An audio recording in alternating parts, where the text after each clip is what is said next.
the projection infection. I am Katina Horton, the Love and Freedom Toxic Relationship Recovery Coach, and this is the Valley of Grace podcast, helping women reclaim their power, soul, and identity so they will know they are enough. So what is projection?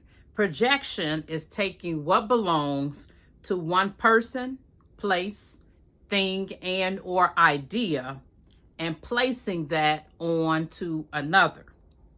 Now, what I want you to do is to think about a film projector, right? When you have a film projector, you have the picture on the plastic roll of film.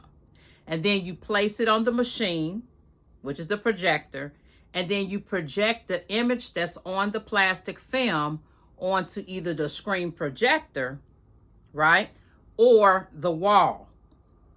Now, when it comes to projection with people, you take whatever you possess as a characteristic, as a part of your badness / shadow side, and or as far as your trauma is concerned, or you take the sin that another individual have committed against you, and you take those things, those people, places, things, and ideas, and you put those characteristics and or behaviors and events on to other people.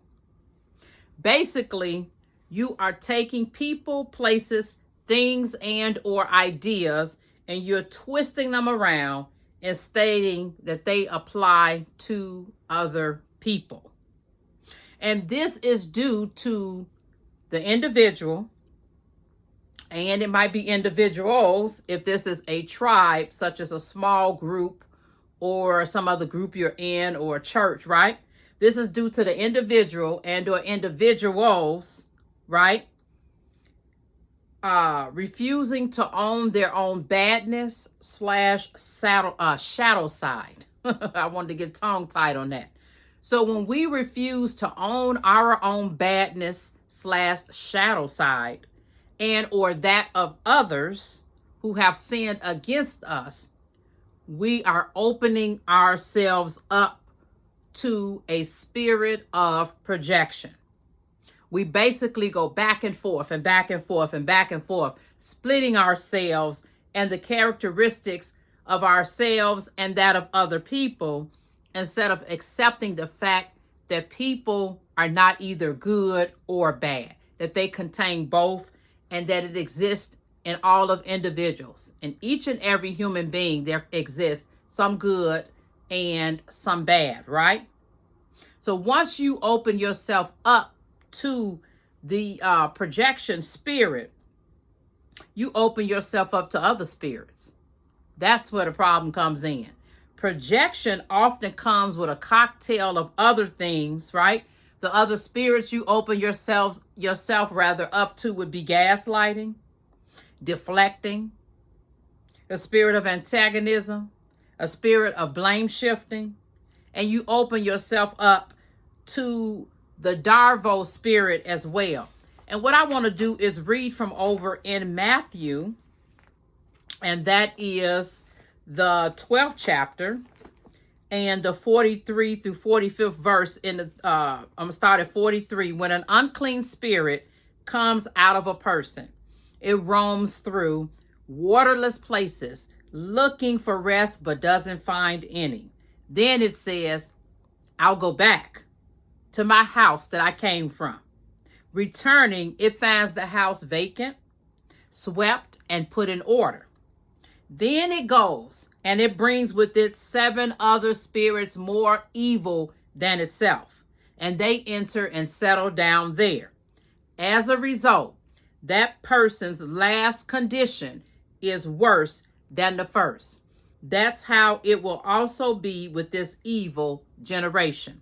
And so what that means is that when we fail to do our own self-healing work, we put ourselves at risk, right? We open ourselves up for more things than just a spirit of projection. We open ourselves up to a spirit of self-righteousness. We open ourselves up to a spirit of legalism / religion. We open ourselves, and that's like the Pharisees, right? We open ourselves up to a spirit of narcissism. We open ourselves up to a spirit of judgmentalism. We open ourselves up to a spirit of criticism, to a spirit of condemnation, to a gossiping spirit, to a backbiting spirit, to a spirit of divisiveness, to a spirit of discord, to a spirit of triangulation, to a spirit of deception, to a spirit of manipulation, and the list goes on and on and on. And this is all because we're not doing our healing self-work. And so what happens is when we open ourselves up to the Darvo spirit, Darvo means denial, attack, reverse, victim, and offender, right? That means that even though Darvo is witnessed mainly in narcissistic individuals, individuals who are emotionally immature can actually also do the Darvo, to go through that whole entire cycle of denying, attacking, and then reversing the victim and or offender, right?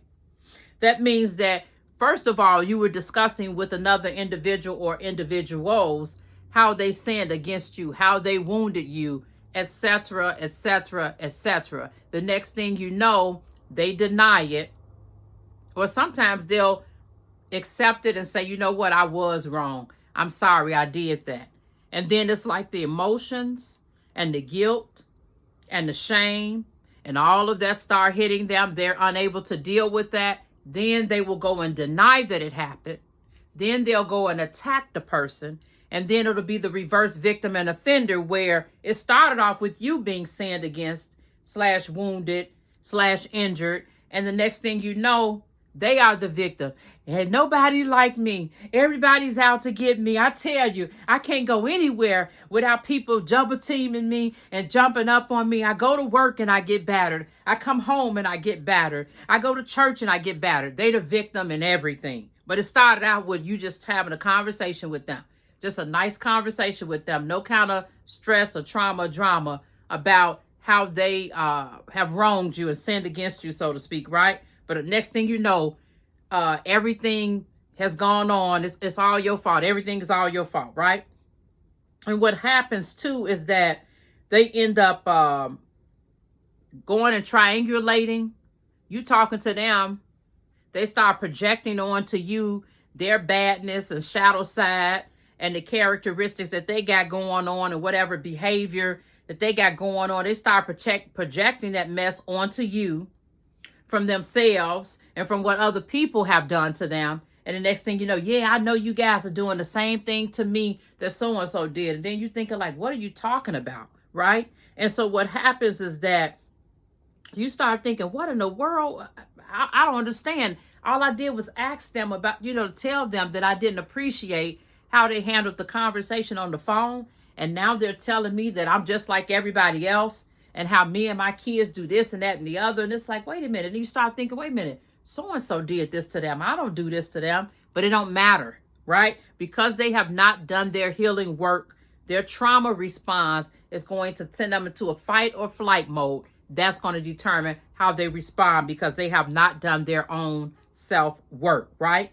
The spirit of rejection, not rejection, but the spirit of projection comes from the Leviathan spirit. It's a twisting spirit, twisting, gaslighting spirit that will put you in a trance and catch you off guard if you're not careful. It takes your words and behaviors, twist them around. It takes other people's words and behaviors, twist them around, right? Next thing you know, you're second guessing your motives because they projected on to you their behavior and other people's behavior toward them. You second guessing your characteristics, you're second guessing your identity, you're second guessing your calling, you're second guessing everything because of this individual who has said all of these different things about you.